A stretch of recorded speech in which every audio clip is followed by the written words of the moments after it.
As your star has risen as a vice presidential possibility, so has scrutiny over your record and your past. Understandably, you've taken heat for this statement that you made back in 2016 upon the death of Fidel Castro. Let's put it up on the screen. Sure. The passing of the Comandante en Jefe, or Commander-in-Chief, is a great loss to the people of Cuba. But, Congresswoman, what many people may not know is that, in fact, you visited Cuba 8 times during the 1970s. What was it about Castro and Cuba that you found so appealing at that time? And do you now regret your involvement and considerable time spent in a communist dictatorship?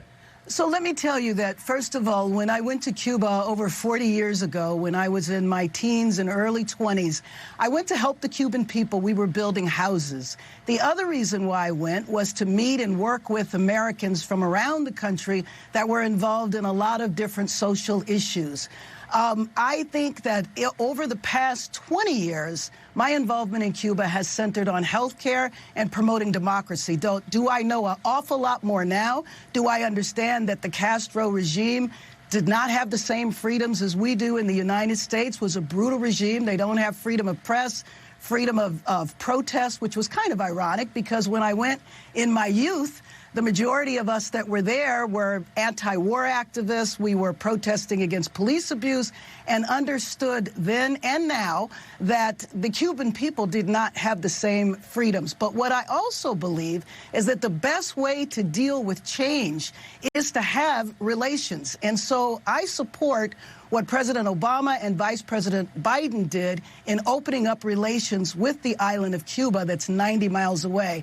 In fact, one time when I went to visit Cuba, I visited a U.S. political prisoner, actually with one of your panelists that's going to be on a little later, down in Brazil. We went and visited Alan Gross. For the last 8 years, I've served on the board of the National Endowment for Democracy, which funds democratic activists on the island of Cuba. So my perspective has definitely developed over time.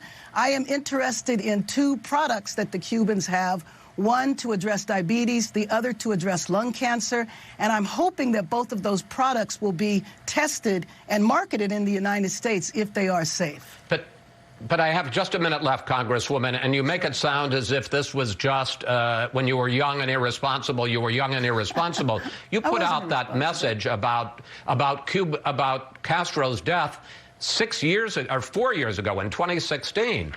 Shouldn't you have known by then that Castro's death was not a great loss to the Cuban people?